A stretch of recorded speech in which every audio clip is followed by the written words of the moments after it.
وہ کسی شاعر نے کہا تھا کہ مرنے کے بعد مجھ کو 2 گز زمین جو ملی تو دیکھو بعد مرنے کے ہی ہم جاگیردار ہو گئے۔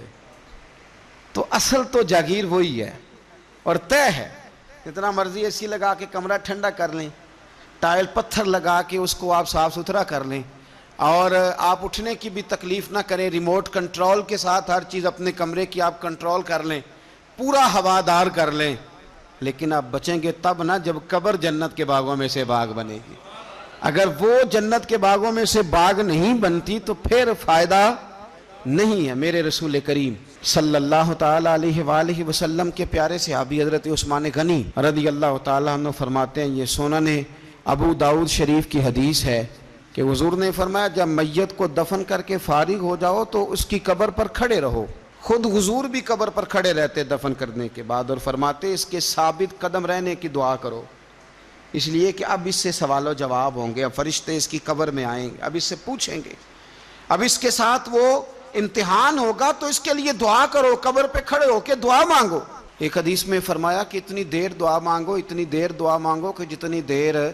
اونٹ ذبح کر کے کھال اتار کے گوشت بنا کے، اونٹ ذبح کرنا سب سے زیادہ مشکل ہے،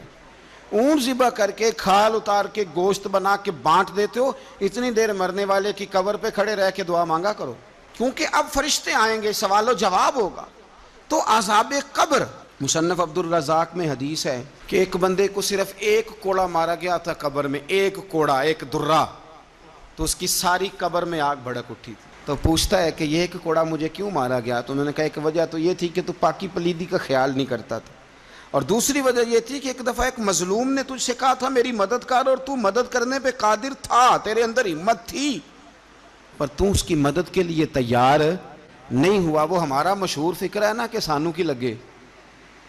پرائی لڑائی پرائی آگ نو اسی گھر کیوں لے آئیے۔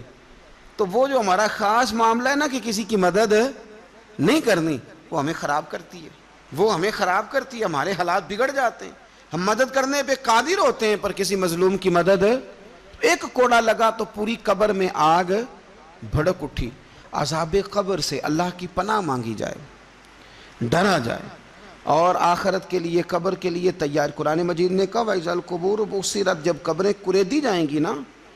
تو عَلِمَتْ نَفْسٌ مَا قَدَّمَتْ وَأَخَّرَتْ، پھر ہر جان لے گی کہ اس نے آگے کیا بھیجا اور پیچھے کیا چھوڑا۔ میرے عزیز، اپنی قبر کے لیے، اپنی آخرت کے لیے فکر کریں، تیاری کریں۔